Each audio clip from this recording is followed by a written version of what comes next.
Good morning to all of you students. आज हम कर रहे हैं Indian foreign trade chapter number 2 का ये लास्ट पार्ट है। इंडियन फॉरेन ट्रेड आपकी टीयर चेक जैन की बुक के अकॉर्डिंगली ये चैप्टर नंबर 5 हम आज स्टार्ट करने वाले हैं। तो इसके अंदर हम पढ़ेंगे कि इंडिया का फॉरेन ट्रेड कैसा था। तो पहले हम बात करेंगे ट्रेड क्या होता है। जब किसी नेशन के पास उसके डोमेस्टिक प्रोडक्शन के यूज के अलावा कुछ सरप्लस बचता है तो वो बाहर किसी भी दूसरी इकॉनमी को जो नीडेड है उनको बेच सकते हैं, तो बन जाता है फॉरेन ट्रेड। ठीक है, तो फॉरेन ट्रेड जो हमारे इंडिया का था वो कैसा था इस टाइम पीरियड के अंदर। तो यहाँ पे जो था एक मेन पॉलिसी जो थी, एक स्ट्रैटेजी के ऊपर बेस था हमारा फॉरेन ट्रेड, वो था इनवर्ड लुकिंग ट्रेड स्ट्रैटेजी। जो मेन फोकस हमारे इस चैप्टर का रहेगा वो इसी पॉइंट को लेके रहेगा। तो क्या है ये strategy? So in first 7-year plan trade was characterised by what is commonly an inward looking called an inward looking trade strategy. तो जो हमारे 7-year प्लान्स हमने बनाए उसके अंदर जो जितने भी कैरेक्टरिस्टिक्स हमने रखे उसमें एक मेन पॉइंट था इनवर्ड लुकिंग ट्रेड स्ट्रैटेजी का। It is also called the import substitution. Yes, इसको हम इम्पोर्ट सब्सटीट्यूशन का नाम भी देते हैं, इनवर्ड लुकिंग ट्रेड स्ट्रैटेजी को। This policy aim at replacing or substituting import with domestic production. तो इसका मतलब क्या है इनवर्ड लुकिंग ट्रेड स्ट्रैटेजी का? आधे से ज्यादा बच्चों को इसमें पता भी होगा आपको।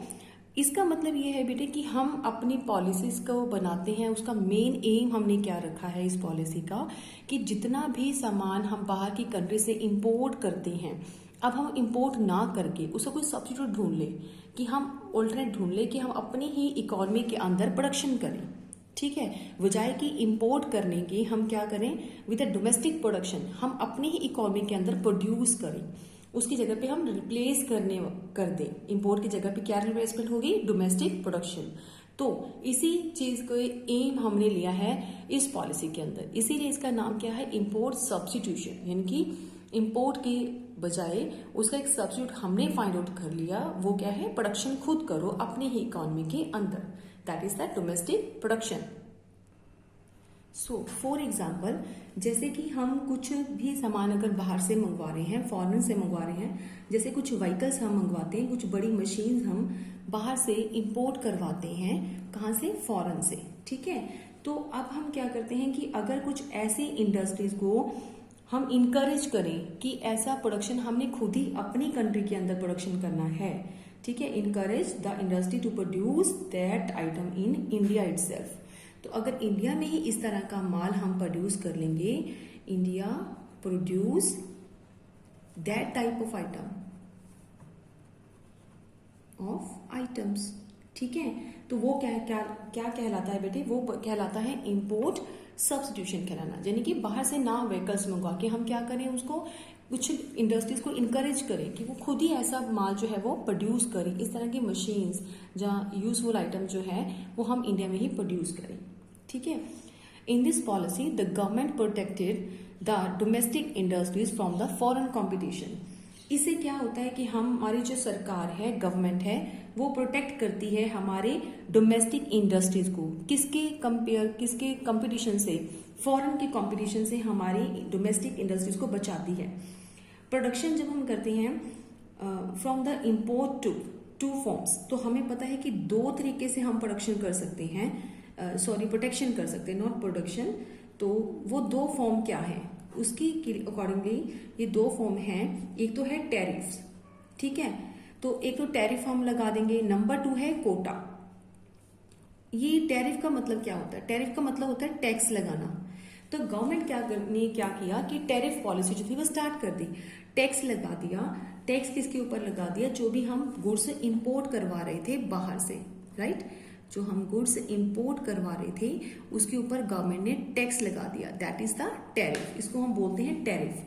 तो इससे क्या बेनिफिट हो रहा है हमें कि जब हम इंपोर्ट करवा रहे हैं गुड्स तो वो बहुत ही ज्यादा क्या बन जाएगी? कॉस्टली हो जाएगी हमारे लिए। हम बाहर से मंगवाएंगे तो यहाँ पे जितना भी इम्पोर्ट करवाना है उसके ऊपर टैक्स अगर गवर्नमेंट ने लगा दिया कि जितना भी सामान आपने बाहर लगाना है लेके आना है तो उस पर टैक्स लगेगा, तो इट मीन्स वो चीजें क्या हो जाएंगी, एक्सपेंसिव, कॉस्टली हो जाएगी। ठीक है, तो वो हमारे यूज में आएगी तो ठीक, लेकिन लोग उसको क्या करेंगे, डिस्करेज देयर यूज। आप उसको यूज करने के लिए थोड़ा हिचकिचाएंगे, उनकी डिमांड जो है वो कम हो जाएगी, डिस्करेज देयर यूजेज, तो अब उसका इस्तेमाल नहीं करेंगे। तो एक तो ये तरीका था कि अगर हम इंपोर्ट पॉलिसी जो है, इंपोर्ट सब्स्टिट्यूशन पॉलिसी अडॉप्ट कर रहे हैं, तो गवर्नमेंट क्या करती है, तो टैरिफ उसने स्टार्ट कर दिया जिसकी वजह से बाहर से हम इंपोर्ट कम करेंगे। सेकंड किया उसने Kota fix.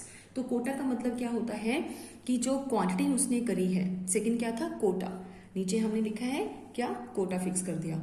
Specify the quantity of goods, तो जो क्वांटिटीज हम बाहर से मंगवाते हैं उसकी भी एक लिमिट रख दी, स्पेसिफाई कर दिया कि इतनी ही क्वांटिटी जो है एक पर्सन, एक प्रोड्यूसर बाहर से इंपोर्ट करवा सकता है।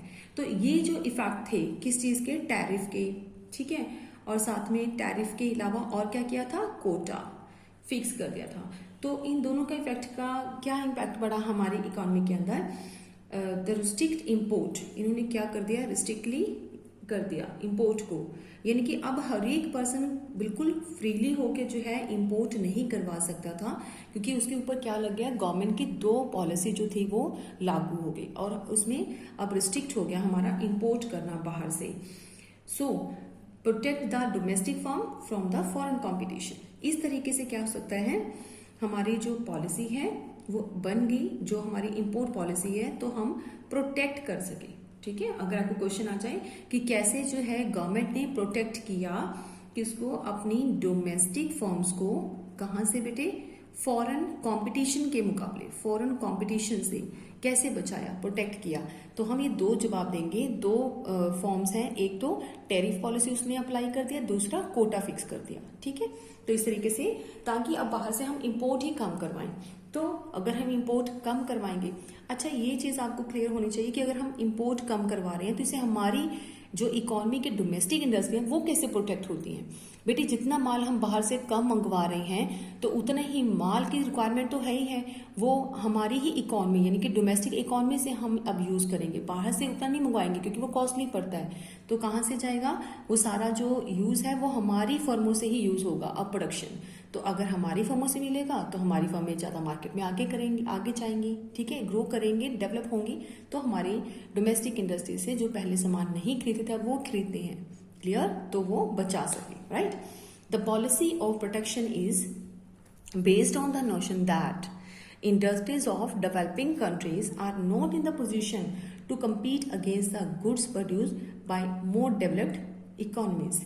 इसका मतलब कि जब हम प्रोटेक्शन कर रहे हैं तो ये प्रोटेक्शन करने का तरीका क्यों है, हम क्यों करते हैं, उसका बेस क्या है, वो एक ही कंसेप्ट के ऊपर डिपेंड करता है कि जो इंडस्ट्रीज हैं डेवलपिंग कंट्री की, डेवलपिंग कंट्री जैसे कि इंडिया अभी डेवलपिंग हो रहा है, तो कंट्रीज जो भी डेवलपिंग कर रही हैं इस तरह की इंडस्ट्रीज, इस तरह की जो कंट्री की जो इंडस्ट्रीज हैं are not in the position, तो वो इस हालत में नहीं है कि वो कंपटीशन कर सके, कहाँ पे, ऐसी चीजों के साथ जो कि डेवलप्ड कंट्री में बिकती हैं, यानी कि जो पहले से एडवांस कंट्री है, डेवलप्ड कंट्री है, तो वहां पे जो गुड्स बनती हैं बेटे उनके साथ कंपटीशन करना काफी मुश्किल होता है, किसको, डेवलपिंग कंट्री के गुड्स को, यानी कि वहां की इंडस्ट्रीज को, ठीक है।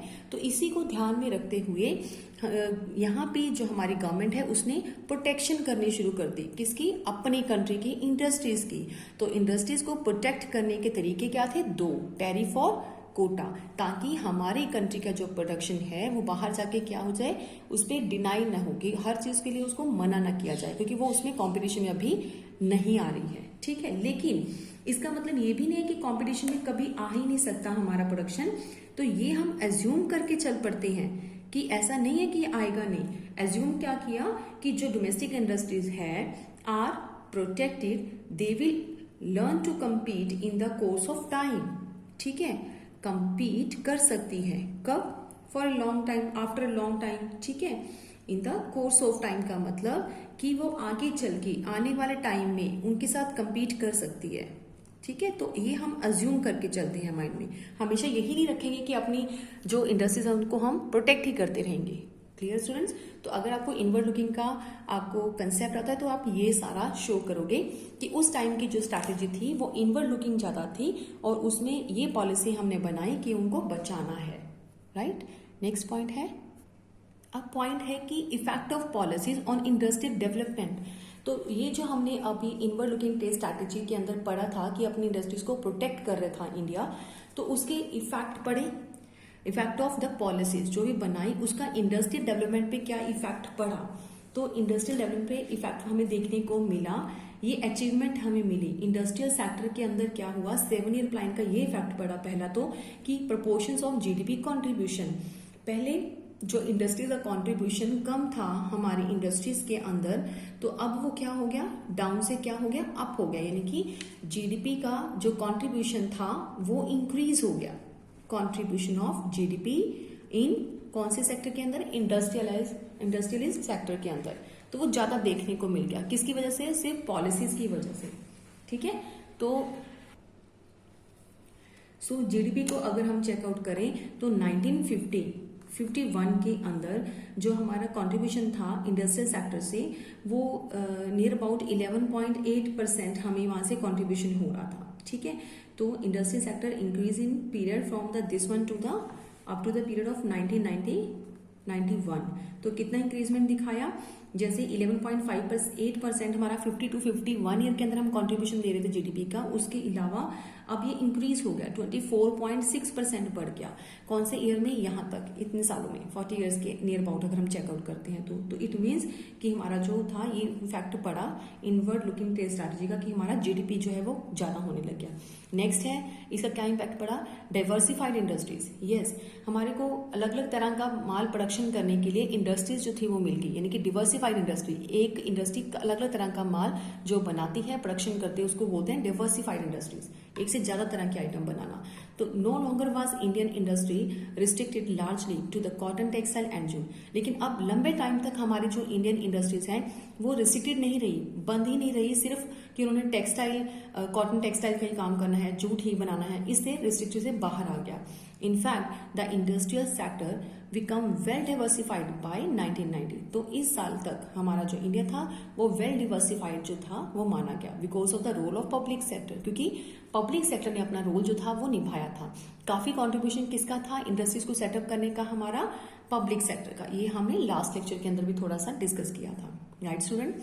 इसके अलावा क्या इम्पैक्ट पड़ा इस पॉलिसी का, promotion of small scale industries. Yes, with the production of SSI हमने यहाँ पे अपनी इंडस्ट्रीज को बचा रहे थे, डोमेस्टिक इंडस्ट्रीज को, यानी कि स्मॉल स्केल इंडस्ट्रीज को हम प्रोटेक्ट कर रहे थे, तो उसको बचाने के साथ साथ give opportunities to the those people who didn't have the capital to start large firm to get into business. तो ऐसे लोगों को एक अपॉर्चुनिटीज मिल गई, क्या अपॉर्चुनिटीज मिली उनको, कि वो जो अपना पैसा नहीं लगा पा रहे थे स्टार्ट करने के लिए कुछ नया बिजनेस, न्यू बिजनेस या large business, to get into business, अपने बिजनेस में सेट करने के लिए लार्ज स्केल के ऊपर, तो अब वो भी क्या करने लगे, अपना पैसे को इन्वेस्ट कर सकते थे, ठीक है, उन्होंने स्टार्ट किया ये करना।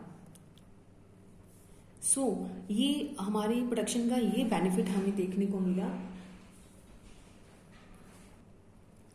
कि हमारी जो फर्म्स हैं, हमारी जो इंडिजीनियस इंडस्ट्रीज हैं, इंडिजीनियस मतलब इंडिया के अंदर जो इंडस्ट्रीज वर्क करती हैं, काम करती हैं, तो जो इंडिजीनियस इंडस्ट्रीज हैं वो क्या कर सकी, अपने लार्ज स्केल के ऊपर कुछ ऐसे बिजनेस सेटअप कर सकी, जैसे कि इलेक्ट्रॉनिक का हम सामान बना पाए, हम ऑटोमोबाइल्स हम बना पाए, ठीक है।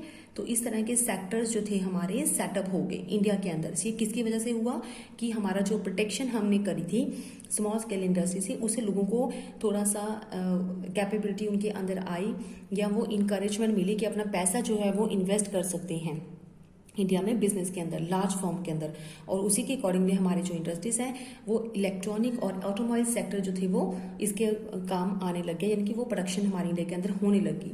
अदरवाइज क्या था, कुड नॉट हैव डेवलप्ड। तो इसके अलावा अगर हम ये प्रोटेक्शन नहीं करते, अगर हमारे इनवर्ड लुकिंग ट्रेड स्ट्रैटेजी नहीं अडॉप्ट की जाती, तो ये सब कुछ अभी क्या हो रहा था, डेवलप नहीं हो रहा था, ठीक है बेटे, ये चीज अभी डेवलप्ड नहीं हो पा रही थी, बट इसमें पॉसिबल हो गया। नेक्स्ट आ रहा था हमारा कि कंट्रीब्यूशन जो था पब्लिक सेक्टर का, यहाँ पे हमें देखने को मिलता है कि जो भी हमारी ग्रोथ है उसमें किसका कंट्रीब्यूशन था, पब्लिक सेक्टर का। तो हम यहाँ पे कुछ बैड इम्पैक्ट्स लेके चलते हैं बेटे। क्या है वो बैड इम्पैक्ट? तो बैड इम्पैक्ट हमें देखने हैं किस चीज़ के, जो इंडस्ट्रियल सेक्टर के अंदर हमारी इनवर्ड लुकिंग ट्रेड स्ट्रैटेजी हमने अडॉप्ट करी, उसके बैड इम्पैक्ट। तो हम पब्लिक सेक्टर से शुरुआत कर रहे थे। Some economist are critical of the performance of many public sector enterprises. कुछ इकोनॉमिस्ट ये कहते हैं कि पब्लिक सेक्टर की जो परफॉर्मेंस है उसकी आलोचना करते हुए सुना है, वो आलोचना करते हैं इनकी। पहला पॉइंट क्या है, अगर हम पब्लिक सेक्टर को देखें, public monopoly. Government continue to produce certain goods although this was no longer required. तो गवर्नमेंट लगातार क्या कर रही थी उस टाइम पीरियड के अंदर कि उन चीज़ों को प्रोडक्शन कर रही थी जो कि लंबे टाइम के लिए, ऐसी रिक्वायरमेंट नहीं थी कि लॉन्ग टाइम के लिए सिर्फ गवर्नमेंट सेक्टर को ही इन चीज़ों की प्रोडक्शन करनी है। जैसे कि हम एग्जांपल लेते हैं कि टेलीकम्युनिकेशन। तो टेलीकम्युनिकेशन जो सर्विस है वो कौन प्रोड्यूस कर रहा है? ये हमारे गवर्नमेंट के कंट्रोल में आता है। ये पार्ट गवर्नमेंट कंट्रोल करती है इसको, ठीक है। तो this industries continue to be reserve for the public sector. अब ये रिजर्व कर दी गई है, तो नॉर्मली इसको कौन हैंडल करेगा? गवर्नमेंट करेगी। तो गवर्नमेंट का ही कंट्रोल है, किसका? पब्लिक सेक्टर का कंट्रोल है, ठीक है। तो यहाँ पे टेलीकम्युनिकेशन की बात की है, तो ये चीज हालांकि हमने रियलाइज कर लिया था। It was realize that private sector firm could also provide it service. यानी कि ये चीज गवर्नमेंट को अच्छी तरह से पता था कि जो हमारा प्राइवेट सेक्टर है, अगर उनको हम प्राइवेट सेक्टर को भी ये ड्यूटीज अगर हम देते हैं तो वो इस ड्यूटी को अच्छी तरह प्रोवाइड करेगी। उनको हम प्रोवाइड कर सकते हैं ड्यूटी, और वो चीज़ वो क्या करेंगे, अच्छी तरह उसको कंटिन्यू करेंगे, ठीक है, अपने प्रोसेस को। तो ये चीज़ पता था, कंटिन्यू दिस प्रोसेस, उसको आगे बढ़ा सकते हैं। बट इसके बावजूद भी गवर्नमेंट ने क्या किया, जो टेलीकम्युनिकेशन सर्विस है उसका होल्ड अपने पास ही रखा। गवर्नमेंट होल्ड इट, ठीक है, ये जानते हुए भी। तो कुछ चीजें ऐसी थी जो कि लंबे टाइम तक इसकी रिक्वायरमेंट नहीं थी, वो प्राइवेट सेक्टर को दे सकते थे इसकी अपॉर्चुनिटीज, बट उन्होंने नहीं दिया, ठीक है। तो यहाँ पे गवर्नमेंट अपनी मोनोपोली करना चाहती थी कि एकाधिकार भी मेरा ही राइट है किसी चीज के ऊपर, किसी सेक्टर के ऊपर। सो यहाँ पे गवर्नमेंट जो काम कर रही थी उस पर बहुत सारा डिले भी हो जाता था, क्योंकि मेन काम के अधिकार किसका था, मोनोपोली किसकी थी उस सेक्टर के ऊपर, गवर्नमेंट की मोनोपोली थी। तो जैसे कि 1990 तक हम यही चीज़ नोट करते आ रहे हैं कि अगर किसी पर्सन ने यहाँ पे टेलीफोन का अगर कनेक्शन अपने घर में लगवाना भी था तो उसके लिए उसको बहुत टाइम लगता था, बहुत सारे डिले हो जाते थे, क्योंकि गवर्नमेंट के काम है तो गवर्नमेंट के काम में क्या होता था, हमेशा डिले। तो ये चीज हमें देखने को मिली 1990 तक, ऐसा ही पॉसिबल था। इसके अलावा एक एग्जांपल और है, सो वो है जैसे कि अनदर इंस्टेंस, मतलब एग्जांपल ब्रेड मैन्युफैक्चरिंग फर्म। तो मॉडर्न ब्रेड जो बनाने का मेन राइट था वो किसके पास था उस टाइम पीरियड के अंदर, 90 तक मॉडर्न ब्रेड, तो वो था सिर्फ गवर्नमेंट के पास। यस, यानी कि ये एक ऐसी चीज थी, गवर्नमेंट इसको प्रोड्यूस करती थी, मैन्युफैक्चरिंग फर्म जो थी वो गवर्नमेंट के हाथों में थी। तो ये जो काम था, private sector could not manufacturing bread, तो प्राइवेट सेक्टर को ये काम नहीं दिया गया, ठीक है। तो प्राइवेट सेक्टर जो था ये काम जो था परफॉर्म नहीं कर सकता था उस टाइम पीरियड में, तो ये परफॉर्म नहीं होता था उस टाइम पीरियड के अंदर प्राइवेट सेक्टर के थ्रू। बट 2001 में अगर हम बात करें तो 2001 में this firm was sold to the private sector. तो ये जो ब्रेड मैन्युफैक्चरिंग फर्म थी इसको बेच दिया गया, कब, प्राइवेट सेक्टर के पास। कहाँ पे, प्राइवेट सेक्टर को बेच दिया गया, सोल्ड कर दिया गया 2001 के अंदर, यानी कि बहुत टाइम के बाद इसको प्राइवेटाइज किया गया। तो after 4 decades of the plan development of Indian economy no distinction was made between these item. कौन सी आइटम? 40 सालों के बाद भी, यानी कि अगर हम इंडियन इकोनॉमी के प्लान की बात करें तो वहां पे ये चीज क्लियर होना मुश्किल था कि दोनों चीजों के बीच में कि कौन सा काम जो है पब्लिक सेक्टर के द्वारा किया जाना चाहिए, कौन सा प्राइवेट सेक्टर के द्वारा, ठीक है। पब्लिक सेक्टर कौन सी ऐसे काम जो है अकेले कर सकता है, हमें यहाँ थे अब तक वो चीज क्लियर नहीं हुई थी। 40 ईयर्स के बाद भी public sector alone can do, और सेकेंडली क्या था, प्राइवेट सेक्टर। तो private sector alone can do, तो पब्लिक सेक्टर अकेला क्या कर सकता है और प्राइवेट सेक्टर अकेला क्या कर सकता है, ये चीज हमें कंफर्म ही नहीं हुई 40 साल निकल जाने के बाद भी। क्यों? तो रीजन क्या था? रीजन यही था कि गवर्नमेंट बहुत सारे सेक्टर्स के ऊपर अपनी ही मोनोपली कर रही है, अपना मोनोपली राइट जो है वो निभा रही है। तो यहाँ पे क्लियर ही नहीं हुआ कि कौन सा काम पब्लिक ने करना है, कौन सा प्राइवेट में। फॉर एग्जाम्पल, जैसे कि अगर हम डिफेंस गुड्स की बात करते हैं तो अभी तक जो भी इतने सालों में जो काम था किस चीज का, नेशनल डिफेंस का, नेशनल डिफेंस, तो वो किसके कंट्रोल में आता था? नेशनल डिफेंस का काम गवर्नमेंट के, यानी कि पब्लिक सेक्टर के ही कंट्रोल में था। इसके अलावा जो अगर हम हॉस्टल को अगर मैनेज करने की बात करें कि जहाँ पे नोट हॉस्टल, होटल्स, तो अगर होटल्स उस टाइम पीरियड के अगर अंदर कोई मैनेज करना था इंडिया में, अगर ज्यादा इन्वेस्टमेंट हमने होटल्स को बनाने में की है तो उसको मैनेज करने का राइट किसके पास था? प्राइवेट सेक्टर के पास था। यस, प्राइवेट सेक्टर के पास ये राइट था। लेकिन उसके बावजूद भी यहाँ पे गवर्नमेंट उसको रन कर रही थी, यानी कि होटल्स को चलाने के लिए जो मेन फोकस था वो गवर्नमेंट का ही था। इतना गवर्नमेंट प्राइवेट सेक्टर के हाथों में होल्ड होने के बावजूद भी, किस चीज का होल्ड था? To manage the hotels in India. लेकिन उसके बावजूद भी उसको कौन रन कर रहा था, चला कौन रहा था? गवर्नमेंट। तो यानी कि कहीं ना कहीं प्राइवेट सेक्टर के होते हुए भी गवर्नमेंट का रोल अभी भी ज्यादा था। ठीक है, तो ये कुछ नेगेटिव इम्पैक्ट थे हमारे इस पॉइंट के अंदर। तो सेकंड था इकोनॉमिकली अनवायबल स्टेट एंटरप्राइजेस। ये भी एक बहुत इंपॉर्टेंट पॉइंट है, कई बार हमें 3 नंबर में भी आ जाता है। इकोनॉमिकली अनवायबल स्टेट एंटरप्राइजेस का मतलब कि गवर्नमेंट जो था उसके पास फाइनेंशियली अगर उसके पास कम था पैसा, अनवायबल मतलब नॉट कैपेबल, उसके पास नहीं भी था, उसके बावजूद भी वो हमारी इकोनॉमी के अंदर रन करते हैं, यानी कि हमारी इकोनॉमी को चलाते रहते हैं। Many public sector incurred huge losses. अगर किसी भी पब्लिक सेक्टर को, जो गवर्नमेंट का डिपार्टमेंट है, उसमें अगर बहुत सारे अगर हमें लॉस भी हो रहा है but continue to be function, वो लगातार काम करता रहेगा, because it is difficult to close a government undertaking. क्योंकि ये माना था कि गवर्नमेंट अंडरटेकिंग है, इसको बंद कैसे किया जाए, इसको बंद करना डिफिकल्ट है। Even if it is a drain on national limited resources, अगर वो हमारे जो रिसोर्सेज हैं जिसको हम अभी तक लिमिटेड कहते हैं कि वो हमारे रिसोर्सेज क्या है, इकोनॉमी में लिमिटेड है, नेशन के रिसोर्सेज कम है, उसका खात्मा हो रहा है, वो खत्म हो रहे हैं और उसकी वजह से लॉस भी हम झेल रहे हैं। इन चीजों के बावजूद भी इकोनॉमी में जो हमारे स्टेट एंटरप्राइजेस हैं, यानी कि पब्लिक के जो सेक्टर्स हैं, वो बंद नहीं किए जा रहे थे। ठीक है, इसके ऑपोजिट जो प्राइवेट सेक्टर थे, अगर वहां पे कोई लॉस अगर उनको झेलना पड़ता था तो क्या किया जाता था उस चीज के लिए? तो अगर प्राइवेट सेक्टर में ऐसा कोई लॉस था तो प्राइवेट सेक्टर को किसमें कन्वर्ट कर दिया जाता था? पब्लिक सेक्टर अंडरटेकिंग में, यानी कि पब्लिक सेक्टर में ही कन्वर्ट कर दिया जाता था उस पूरे सेक्टर को, यानी कि अंडरटेकिंग को किसमें कन्वर्ट कर दिया जाता था? पब्लिक में। क्यों?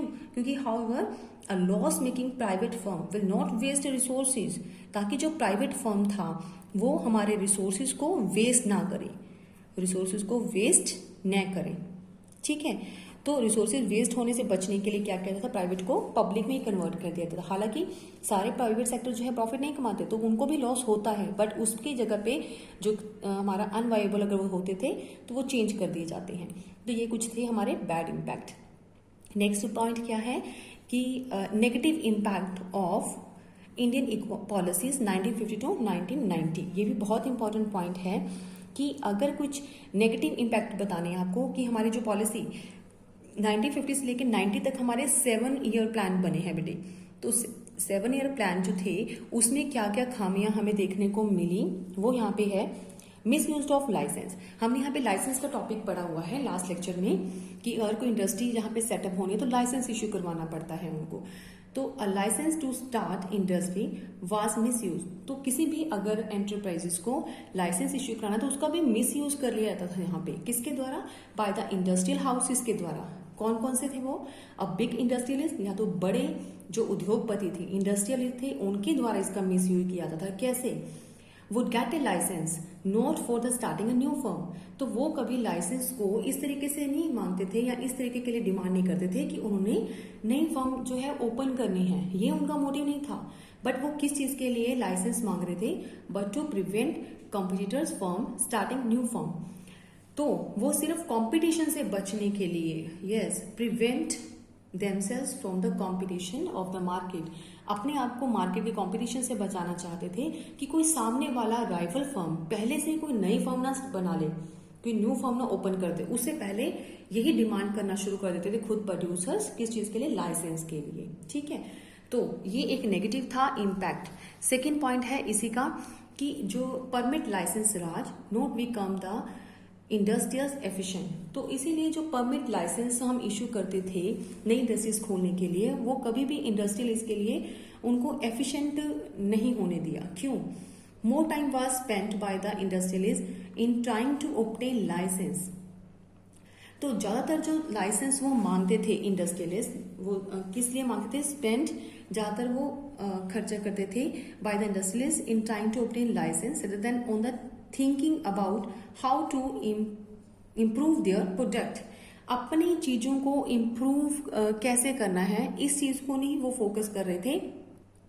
मीन्स कि वो अपना टाइम जो था खराब करते थे सिर्फ लाइसेंस लेने के चक्कर में। लोगों के हमारे जो मिनिस्टर्स हैं उनकी चापलूसी करते थे ताकि उनको लाइसेंस जल्दी से जल्दी मिल जाए। उनका मेन फोकस ये था लाइसेंस लेना, ऑब्टेन करना, ना कि ये फोकस था कि उन्हें अपने प्रोडक्ट को किस तरह से बढ़ाना है, एफिशिएंट बनाना है। तो एफिशिएंसी तो उनके माइंड में कभी आई नहीं, इसलिए license does not become the industrial efficient, उनको कभी एफिशिएंट होने ही नहीं दिया। ठीक है, तो अगर आपको आ जाए कि लाइसेंस का क्या नेगेटिव इंपैक्ट पड़ा, तो आपने ये दोनों पॉइंट यहाँ पे मेंशन करने हैं अगर 3 मार्क्स में या 4 मार्क्स में क्वेश्चन आ जाता है तो। ठीक है, इसके अलावा हमारी जो 7 ईयर पॉलिसी थी उसका क्या और बैड इंपैक्ट बना? Prevent of domestic industries. तो हमें पता है कि हमारे जो इकोनॉमिस्ट थे उनकी ये राय थी कि अपनी इंडस्ट्रीज को यानी कि डोमेस्टिक इंडस्ट्री को प्रोटेक्ट करना है हमने, कहाँ से? फॉरेन मार्केट के मुकाबले। तो due to restrictions on import, तो इसके लिए क्या किया उन्होंने? इंपोर्ट के ऊपर रिस्ट्रिक्शंस लगा दी। कैसे रिस्ट्रिक्शन लगाई थी? आपको अभी हमने टॉपिक करवाया था, वो था टैरिफ पॉलिसी के थ्रू या फिर कोटा फिक्स करने के थ्रू।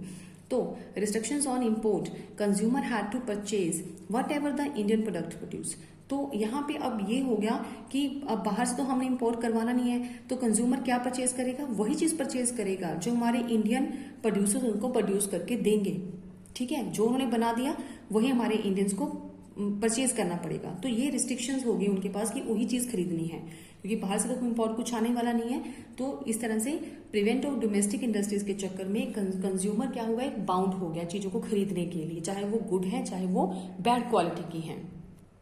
सो नेक्स्ट है producers not to be more efficient. Yes, तो जितना सामान था जो बन रहा है हमारे जो कंज्यूमर है वही चीज परचेज कर रहे हैं। ठीक है, so they had a captive market. हमारे प्रोड्यूसर्स के पास पहले से एक मार्केट बनी हुई है, उसी मार्केट के अंदर उन्होंने सामान बेचना है। सो वो किस तरह से केयर करेंगे? They had no incentive to the improve the quality. तो अगर उनको क्वालिटी अगर पुअर भी है तो वो उस क्वालिटी को इम्प्रूव नहीं करेंगे। ठीक है, उसको इम्प्रूव नहीं करते। तो उनके पास पहले से ही है कि जो बना है वो बनी मतलब खरीद लेंगे लोग। Why should they think of the improving quality? तो वो क्यों सोचेंगे क्वालिटी को इम्प्रूव करने के बारे में? When they could sell low quality item at the high prices, जब वो घटिया किस्म की चीजों को हाई रेट के ऊपर बेच सकते हैं, बेच रहे हैं, तो वो क्यों इंप्रूवमेंट के बारे में सोचेंगे कि क्वालिटी को बढ़ाया जाए? तो competition from the import forces our producers to be more efficient. अगर हमारा कंपटीशन रहता बाहर की कंट्री के साथ, अगर हम बाहर की कंट्रीज में अपना प्रोडक्ट बेचने के बारे में सोचते, डोमेस्टिक इंडस्ट्रीज को ज्यादा प्रोटेक्ट ना करते, तो क्या होता कि कंपटीशन रहता, और उस कंपटीशन से क्या होता? जो हमारा बाहर से आ रहा है, इंपोर्ट से आ रहा है, तो हमारी चीजों का और उनकी चीजों का कंपटीशन होता। ठीक है, so our producers to be more efficient. तो डेफिनेटली वो मोर एफिशिएंट होते और क्वालिटी के बारे में सोचते, बट ऐसा नहीं हुआ। सिर्फ किसी वजह से जो हमने अपनी चीजों को प्रोटेक्ट करने के बारे में सोचा और बाहर से इंपोर्ट करवाना कम कर दिया। तो पब्लिक सेक्टर नेक्स्ट है is not mean to be earn profit. जैसे कि हमने चैप्टर में अब तक पढ़ा है कि पब्लिक सेक्टर का रोल ज्यादा था हमारी इकोनॉमी के इंडस्ट्रीज को बढ़ाने के लिए। तो पब्लिक सेक्टर का मेन मोटिव क्या होता है? उनका मेन मोटिव होता है वेलफेयर करना, लोगों के लिए भले के बारे में सोचना।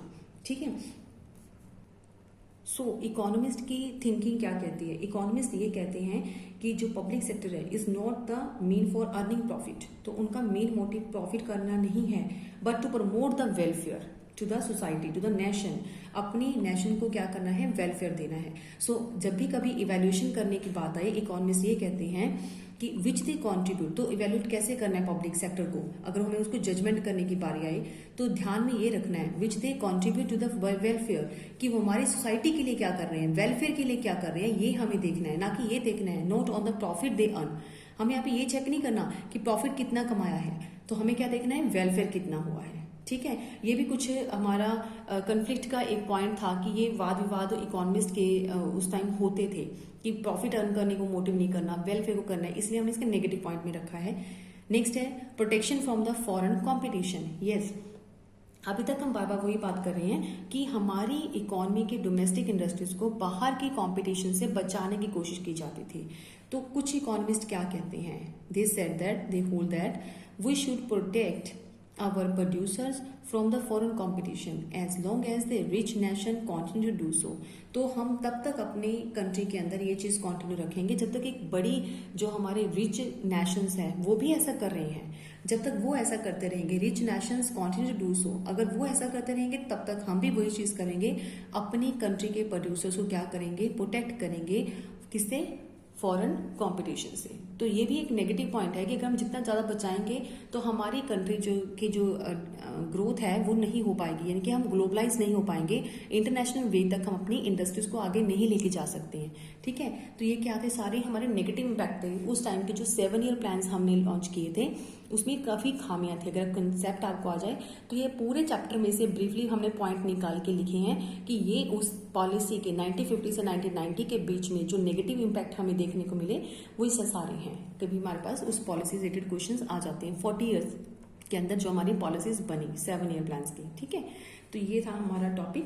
इसके बाद अगर हम कंक्लूजन देखें तो कंक्लूजन आपको पता होगा कि कंक्लूजन क्या होता है इकोनॉमी का। हम जस्ट वैसे एक बार रीड कर लेते हैं कंक्लूजन क्या मिला हमें इस पूरे चैप्टर के अंदर 1950 से 1990 के बीच में। तो क्या कंक्लूजन आपको देखने को मिलता है वो आप सारे देखोगे पॉइंट्स। पहला क्या है कंक्लूजन के अंदर कि एक तो हमें देखने को मिला कि जो हमारी इकोनॉमी है उसमें डाइवर्सिफाइड इंडस्ट्रीज जो थी वो स्टार्ट होगी। ठीक है, डाइवर्सिफाइड इंडस्ट्रीज, अलग अलग तरह का सामान बनाना शुरू हो गया था हमारी इंडस्ट्रीज के अंदर, ये हमें प्लस पॉइंट देखने को मिला। और सेकंड क्या था, सेल्फ सफिशिएंट हो गई थी हमारी इकोनॉमी, क्योंकि खुद ही बनाना है, यानी कि inward looking trade strategy start कर दिया। और एक इस चैप्टर के अंदर हमने पढ़ा था लैंड रिफॉर्म्स। तो लैंड रिफॉर्म से हमें क्या बेनिफिट मिला था, एक तो जो मीडिएटर्स थे यानी कि जमींदार, तो मिडिल मैन जिसको हम बोल देते हैं, वो मिडिल मैन क्या हो गए, रिमूव हो गए हमारे यहाँ से। ठीक है, और किसको ऑनरशिप मिल गया था, इस केस में हमने ये भी पढ़ा था ऑनरशिप टू द टीलर्स। तो ये एक प्लस पॉइंट हुआ था, ऑनरशिप टू द टीलर्स, उनको हमें दे दिया था। ठीक है, तो इस 7 ईयर पॉलिसीज के ये कंक्लूजन्स हैं। कभी आपको आ जाए कि 7 ईयर प्लान के जो पॉलिसीज हैं 50 से लेकर 90 के बीच में क्या क्या उनके पॉइंट्स कंक्लूजन्स हमें क्या मिला, कुछ प्लस पॉइंट भी मिले कुछ नेगेटिव भी मिले। अभी हम क्या कर रहे हैं, सिर्फ प्लस पॉइंट देख रहे हैं। और साथ में क्या था कि हमें यहाँ पे अब डिससेटिस्फाई किन चीजों ने किया, यानी कि नेगेटिव पॉइंट क्या थे। नेगेटिव पॉइंट था एक तो पब्लिक सेक्टर। ठीक है, अब हम कर रहे हैं ये 3 पॉइंट हमने क्या किए, पॉजिटिवली पढ़े हैं। अब हम पढ़ रहे हैं 1 पॉइंट किस चीज का, नेगेटिव।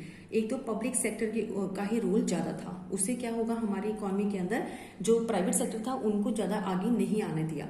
ठीक है, तो in the name of self reliance के नाम पर हमारे जो प्रोड्यूसर्स थे वो प्रोटेक्ट करते रहे कि नहीं हमने सेल्फ रिलायंस होना है, खुद के ऊपर हमने अपना भरोसा होना चाहिए, तो खुद हमने प्रोडक्शन करनी है। ठीक है, उस चीज को देखते हुए उन्होंने क्या किया, हमारी